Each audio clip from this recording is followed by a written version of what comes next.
पुढची बातमी, शिवसेनेचं हिंदुत्व सोडून काँग्रेससोबत छुपी युती केल्याचा गंभीर आरोप भाजप आमदार नरेंद्र मेहता यांनी केलाय।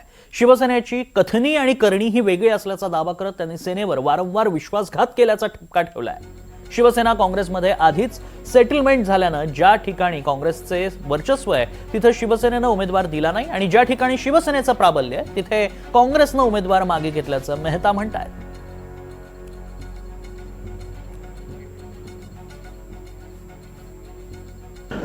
राज्यात सत्तेत एकत्र असलेल्या शिवसेना आणि भाजप मीरा भाईंदरमध्ये मात्र एकमेकांच्या विरोधात उभे राहिलेले आहेत आणि एकमेकांवर मोठ्या प्रमाणात आरोप प्रत्यारोप सुरू झालेले आहेत। आपल्यासोबत मीरा भाईंदरचे आमदार नरेंद्र मेहता जी आहेत। मीरा भाईंदरमध्ये आता फॉर्म मागे घेण्याचे देखील मुदत संपलेली आहे। सध्या सर काय स्थिती आहे?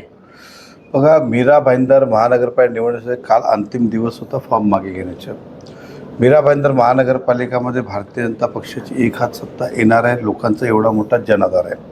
शिवसेनेने आमच्याकडे विनंती केलेली, पण त्यांचा कथनी आणि करणीमध्ये फरक आहे। ते दरवेळी विश्वासघात केला म्हणून आम्ही ह्यावेळी केली नाही आणि काल ते सिद्धही झालं।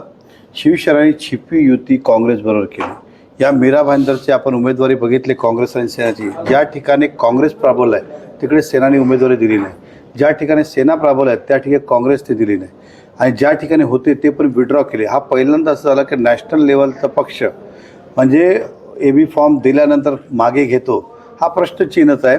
आणि काही ठिकाणी त्यांचे दोन ह्यांचे अशा प्रकारची छुपी युती केलेली आहे। आणि मला हे आपल्यामध्ये नागरिकांना सांगायचं की आता तुम्ही काँग्रेसला मतदान करा की सेनाला करा, एकच आहे।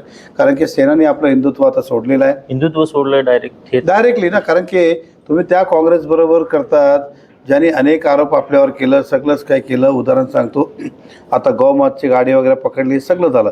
तुम्ही जाऊन त्याला शाल घालतात, हे घालतात आणि आज तर तुम्ही दाखवूनच दिलं ना की तुम्ही पण फॉर्म मागे घेतले काँग्रेससमोर, काँग्रेसने पण तुमच्यासमोर मागे घेतलं। ह्याचं मिनिंग काय? तोच आहे।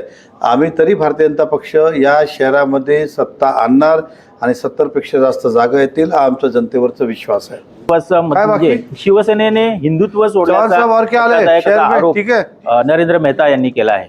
NDTV मराठीसाठी मनोज सातवी।